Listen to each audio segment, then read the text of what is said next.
भगवान श्री कृष्ण को नमस्कार करते हुए आप सभी का अनंत अकेडमी ऑफ मैथमेटिक्स में स्वागत है। 10th क्लास का जो अभी बोर्ड का एग्जाम हुआ था उसका सेट 1 है। आज हम इसको कंप्लीट सोल्व करेंगे। पहले मैं सोल्व करूंगा सारे एमसीक्यूज, फिर सेक्शन वाइज मैं इसका सॉल्यूशन करूंगा। अभी देखिए, सबसे पहले तो जो क्वेश्चन नंबर 1 है वो क्या है आपका कि भाई tan 3 थीटा इक्वल गिवन है √3 के, थीटा बाई 2 की वैल्यू निकालिए। देखिए हमारे पास आंसर मैं ऑलरेडी बता चुका हूं, लेकिन अब सॉल्यूशन कैसे होगा वो देखिए। tan 3 theta is equal to √3। √3 से हमारा मतलब होता है tan 60 डिग्री, क्योंकि tan 60 डिग्री की वैल्यू √3 होती है। तो इस तरह से कंपैरिजन करने पे 3 थीटा की वैल्यू आ गई 60 डिग्री और थीटा की वैल्यू आ जाएगी 3 से डिवाइड कर दोगे 60 को तो 20 डिग्री। लेकिन हमें जो वैल्यू निकालनी है वो थीटा बाई 2 की निकालनी है। तो इसका मतलब 20/2 आपके पास आ गया 10 डिग्री। तो आपका आंसर क्या होगा? 10 डिग्री, जो कि आपका ऑप्शन में डी है। ठीक है, अब हम आते हैं सेकंड क्वेश्चन पे। सेकंड क्वेश्चन में यह है कि x is the LCM of 4, 6 and 8 and y is the LCM of 3, 5, 7 and p is the LCM of x and y। तो हमारे पास जो क्वेश्चन नंबर 2 है उसमें पहले तो हम 4, 6, 8 इसका एलसीएम निकालेंगे। देखिए तीनों 2 से डिवाइड होते हैं, तो 2 2 जा 4, 2 3 जा 6, 2 4 जा 8। अभी भी 2 और 4 2 से डिवाइड हो रहे हैं, तो ये 2 1 जा 2, ये 3 और ये 2 2 जा। और कोई भी ऐसा नंबर नहीं है जो इन तीनों में कॉमन आता हो। तो हमारे पास जो x आएगा वो आएगा एलसीएम ऑफ दीज नंबर्स, यानी कि 2 into 2 into 3 into 2 which is equal to 24। वैसे ही हम 3 और आपके पास 5 है और 7 है, इनका एलसीएम निकालेंगे। अब ये ऑलरेडी तीनों के तीनों प्राइम नंबर है, किसी से भी डिवाइड होते नहीं है ये, तो डायरेक्टली हम y जो है इन तीनों का प्रोडक्ट जो होगा वही एलसीएम होगा। ठीक है, और वो आ जाएगा आपके पास 5 3 जा 15, 15 7 जा 105। ठीक है, तो ये आपके पास y आ गया। अब हम 24 और 105 का एलसीएम निकालेंगे, क्योंकि जो p है वो एलसीएम है x एंड y का। तो x तो है 24 और y है 105। अब ये देखिए दोनों 3 से डिवाइड होते हैं, 3 8 जा, 3 3 जा 9, 3 5 जा, और कुछ आपका हो नहीं रहा।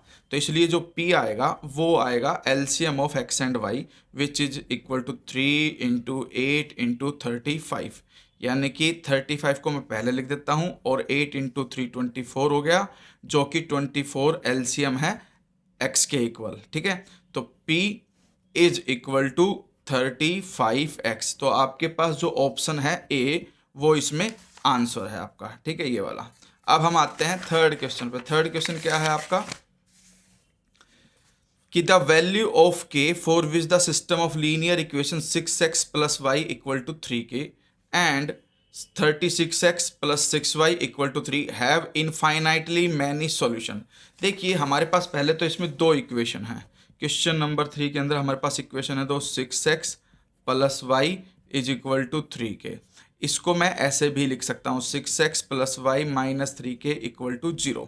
और जो सेकेंड इक्वेशन है वो है आपकी 36x plus 6y equal to 3, और इसको मैं लिख सकता हूँ 36x plus 6y minus 3 is equal to 0, यानी कि इक्वल टू पे 0 रखना है। अब इनफाइनाइटली मैनी सॉल्यूशन का मतलब होता है आपके पास कंडीशन होती है a1/a2 इक्वल टू में b1/b2 इक्वल टू c1/c2, यानी कि आपके पास x का कोफिशिएंट जो 6 है वो a1 डिवाइड में 36a2 ये हो गया, इक्वल में फिर यहाँ y का कोफिशिएंट 1 है और यहाँ y का कोफिशिएंट 6 है, फिर इक्वल में c1 जो है आपका माइनस 3k डिवाइड में c2 है आपका माइनस 3।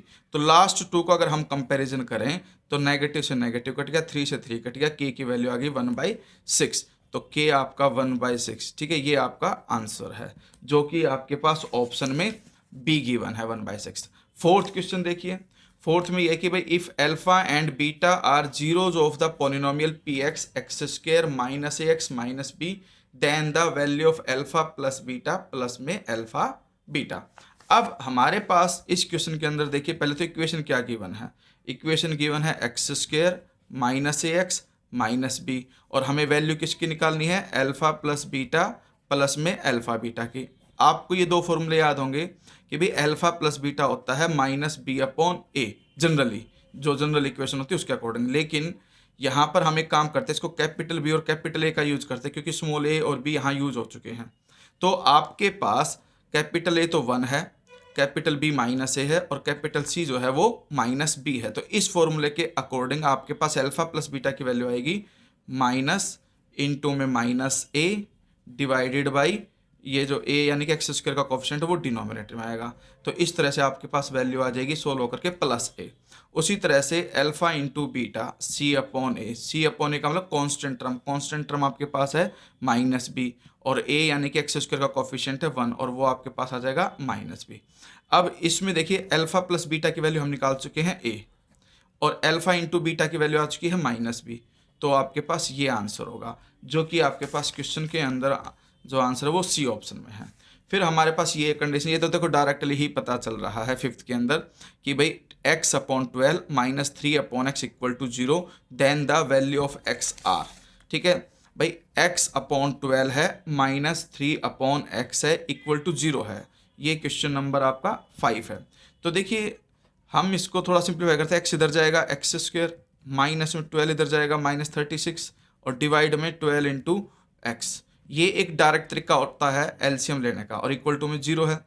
जब ये इक्वल टू में 0 है तो 12x 0 से मल्टीप्लाई होकर के 0 हो जाएगा, X square minus 36 equal to 0, further employ करके X square is equal to 36 और इस तरह से x की वैल्यू आ जाएगी अंडर रूट 36। लेकिन जब भी अंडर रूट स्क्वायर रूट करते हैं तो प्लस माइनस लग जाता है, यानी कि plus minus 6 is the answer और वो आपका जो ऑप्शन है वो ए है। ठीक है, अब हम आते हैं नेक्स्ट क्वेश्चन पे, क्वेश्चन नंबर 6 पर। 6 का सॉल्यूशन देखिए।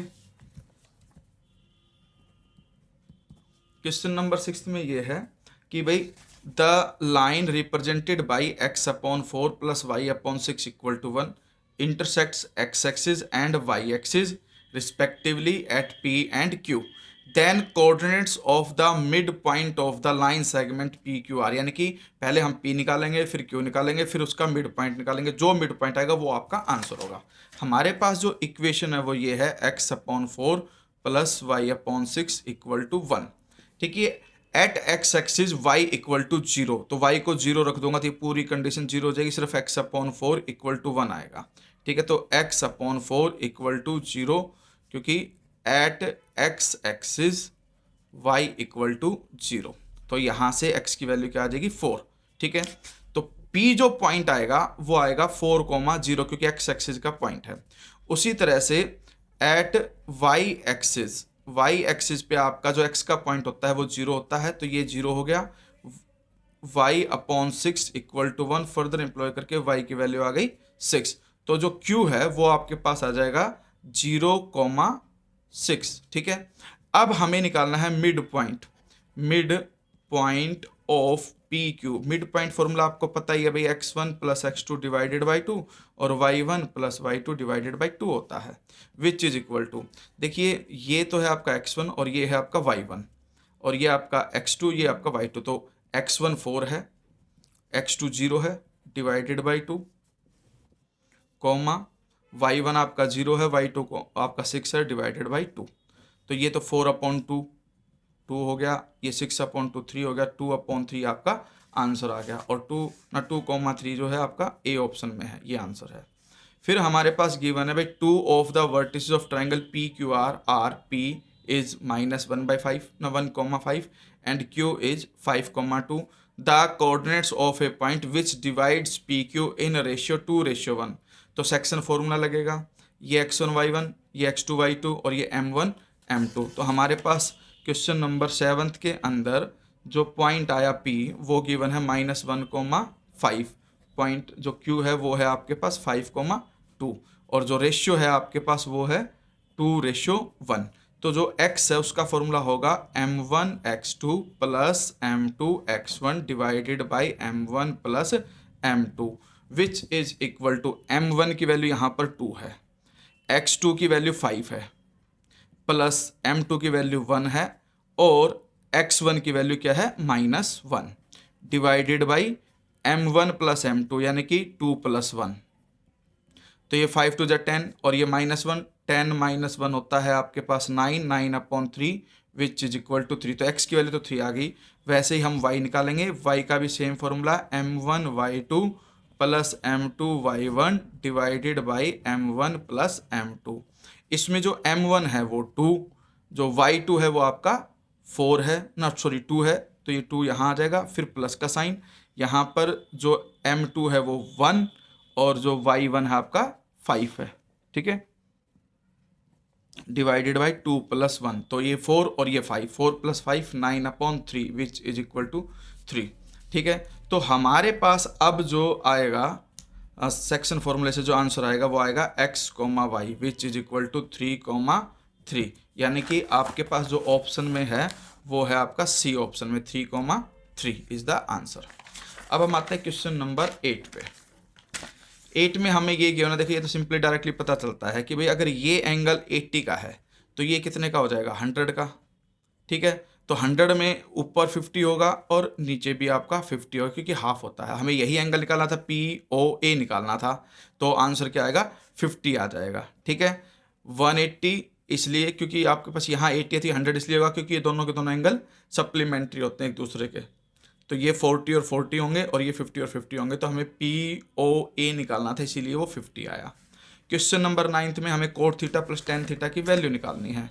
तो क्वेश्चन नंबर 9 के अंदर हम क्या करेंगे, cot theta plus tan theta, इसकी वैल्यू फाइंड आउट करनी है। cot थीटा होता है cos theta upon sin theta, tan theta होता है आपके पास sin theta divided by cos theta. LCM ले लो, एलसीएम आ जाएगा sin इंटू कोस, कोस यहाँ मल्टीप्लाई हो जाएगा क्योंकि साइन से डिवाइड करो sine cancel, cos into cos, cos square theta, plus cos से कोस कैंसिल, साइन बचेगा, साइन से साइन, साइन स्क्वायर। एक तरीका ये होता है कि इसको यहाँ मल्टीप्लाई करो कोस स्क्वायर, इसको यहाँ मल्टीप्लाई करो साइन स्क्वायर, और डिवाइड में इन दोनों का प्रोडक्ट होता है। Sine square plus cos square होता है 1 डिवाइड में sine theta into cos theta. अब 1/साइन तो होता है कोसेक थीटा और 1/कोस होता है सेक थीटा, तो हमारे पास cos theta into sec theta जो है वो आंसर आ गया, यानी कि ए ऑप्शन में है हमारे पास कोसेक थीटा सेक थीटा। अब हमारे पास जो 10th क्वेश्चन है उसको बड़े ध्यान से देखना है। देखिए हमारे पास DEF और PQR, D तो है आपका Q के इक्वल, यानी कि जहाँ D लिखा जाएगा वहाँ पर Q लिखा जाएगा उस पोजीशन पे।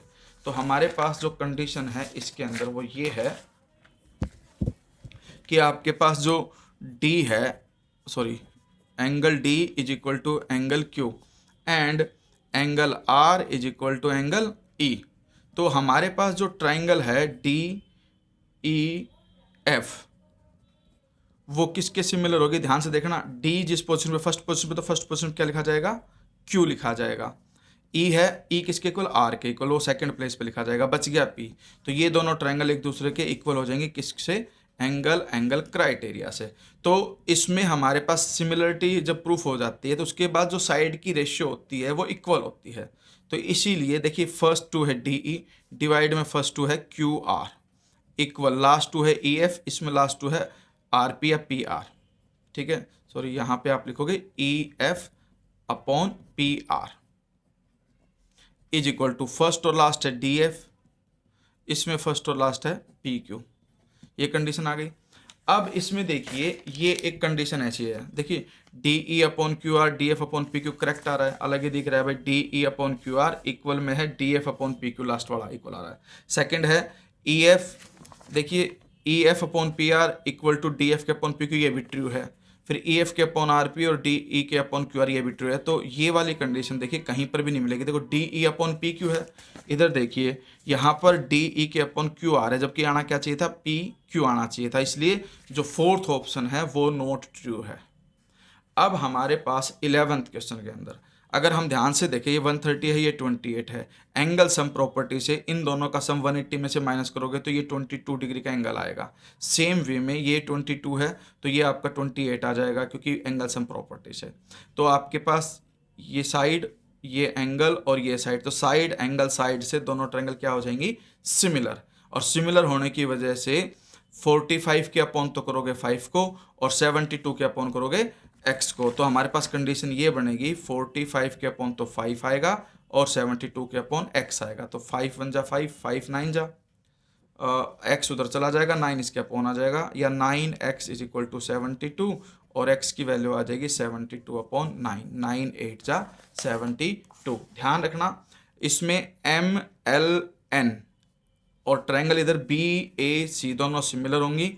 फिर 45 के अपॉन एफ 5 आएगा, इधर 72 के अपॉन एक्स आएगा, फिर क्रॉस मल्टीप्लाई करके एक्स की वैल्यू आ जाएगी 8 और वो आपका आंसर है सी। अब हम आते हैं क्वेश्चन नंबर 12 पे।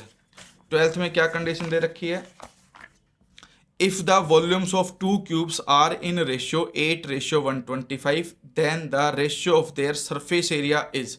देखिए वॉल्यूम की रेशियो हमें गिवन है 8:125, तो यानी कि V1:V2 इज इक्वल टू 8:125। ये क्वेश्चन नंबर 12 है आपका। हमारे पास स्फीयर की वॉल्यूम दे रखी है ना, sorry the volume of two cubes. Cube जो होता है आपके पास वो होता है ए क्यूब, ठीक है, और एक में A1 ले लिया, दूसरे में आप ले लोगे A2, इसका cube is equal to 8/125 which is equal to में 2 क्यूब अपॉन 5 क्यूब, तो वैल्यू आ गई 2/5 वैल्यू आ गई, क्योंकि इसमें देखिए 2/5 होल क्यूब है। तो इस तरह से आपके पास A1/A2 जो है वो 2/5 के इक्वल आ गया। अब हमें क्या निकालना है कि then ratio of their surface area. अब सरफेस एरिया क्या होगा आपके पास, जो सरफेस एरिया होता है क्यूब का वो होता है 4 इंटू साइड स्क्वायर, तो 4A1 square divided by 4A2 square, दोनों के सरफेस एरिया की रेशियो ये आ गई। अब 4 से तो 4 कैंसिल हो गया, A1/A2 दोनों का स्क्वायर है तो इसलिए whole square which is equal to 2/5 whole square, क्योंकि A1/A2 की वैल्यू है 2/5 और वो आ जाएगा 4/25, तो रेशियो क्या आ जाएगी 4:25, यानी कि बी आपका आंसर है। ठीक है, इसके बाद आता है आपका 13th question, if the area of sector of a circle of radius 36 is 54 pi. तो हमें जो सेक्टर का एरिया है वो 54 पाई गिवन है, तो यहाँ से हम पहले थीटा निकाल लेते हैं क्वेश्चन नंबर 13 के अंदर। ठीक है, ये है हमारे पास theta by 360 into pi R square which is equal to 54 pi, तो पाई से तो पाई दोनों तरफ कैंसिल हो गया, theta divided by 360 into R square, R है आपके पास 36, रेडियस हमें 36 गिवन है, विच इक्वल टू 54, ये 36 से ये 10 पे कैंसिल हो जाएगा और ये थीटा यहीं रह जाएगा, उधर 54 इंटू 10 डिवाइडेड बाई 36। अब 18 2 जा 36, 18 3 जा 54, 2 5 जा 10, टोटल मिला करके 15 डिग्री का आपके पास एंगल आ गया थीटा। अब हमें निकालना क्या है, then the length of the corresponding arc of the sector is. Sector की लेंथ की आर्क निकालनी है, तो आर्क की लेंथ निकालनी है, उसका फॉर्मूला होता है हमारे पास लेंथ का, लेंथ जो है theta by 360 into 2 pi R होता है। थीटा आपके पास 15 डिग्री है, डिवाइडेड बाई 360 इंटू 2, पाई की वैल्यू 22/7, इंटू में आर है आपके पास 36।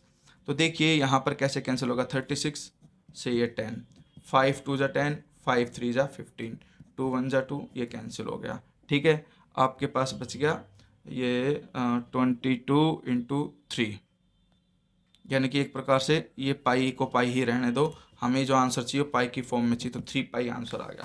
ठीक है, तो हमारे पास ऑप्शन है डी 3 पाई सेंटीमीटर। ठीक है, अगर हम पाई में फॉर्म में नहीं होता तो फिर यहाँ 22/7 करके मल्टीप्लिकेशन करते 66/7 आ जाता, तो जो भी आपका ऑप्शन होगा उसी के हिसाब से हम आंसर निकालेंगे। इसमें यह है 14th में, a die is thrown once, the probability of getting a number which is not a factor of 36। 1 से लेकर के 6 तक सिर्फ 5 एक ऐसा नंबर है जो 36 को डिवाइड नहीं करता, तो सिर्फ 5 ही ऐसा है जो इसका फैक्टर नहीं है, तो वो सिंगल एलिमेंट आ गया, न्यूमरेटर में आएगा 1 और डिनोमिनेटर में आएगा, भाई डाइस के अंदर टोटल कितने मेंबर होते हैं 6 होते हैं, तो 1/6, इसलिए 1/6 आपका आंसर आएगा। क्वेश्चन नंबर 15 में यह है कि भाई 2 9 x + 6 2x + 3 5 10 5, यानी कि मीन जो है इन सब का वो 7 गिवन है, find the value of x। तो जो हमारे पास वैल्यूज होती है हम क्या करते हैं, मीन के लिए उन सभी वैल्यूज का एडिशन करते हैं और एडिशन करके divided by number of terms कर देते हैं। तो पहली टर्म क्या है आपके पास, वो है आपके पास 2, फिर है 9, फिर है आपके पास x + 6, फिर उसके बाद है 2x + 3, फिर +5, फिर +10 और फिर लास्ट में फिर एक बार 5 है, तो टोटल 7 टर्म्स है। देख लेते हैं एक बार, 1 2 ये 3 ये 4 ये 5 ये 6 और ये 7, तो डिवाइडेड बाय 7 करोगे और मीन आपको 7 गिवन है, तो ये मीन निकालने का फॉर्मूला होता है sum of observation divided by number of observation is equal to mean. अब यहाँ पर x + 2x 3x हो गया, तो उसको तो हम 3x लिख देते हैं। इधर देखिए 9 + 2 11, 11 + 6 17, 17 + 3 20, 20 + 10 30, 30 + 10 40, तो यानी कि 3x + 40 = 7 उधर चला जाएगा, तो 7 7 जा 49 हो जाएगा इक्वल में। इधर 3x = 49 - 40 विच = 9 एंड x = 9/3, 3 3 जा 9, x की वैल्यू क्या आ गई आपके पास 3 आ गई। तो हमारे पास जो ऑप्शन है उस ऑप्शन में आंसर जो आएगा डी आएगा और ये आपका आंसर है 3। अब इसमें ये नेक्स्ट आता है AOBC is a rectangle whose 3 vertices are AO and B।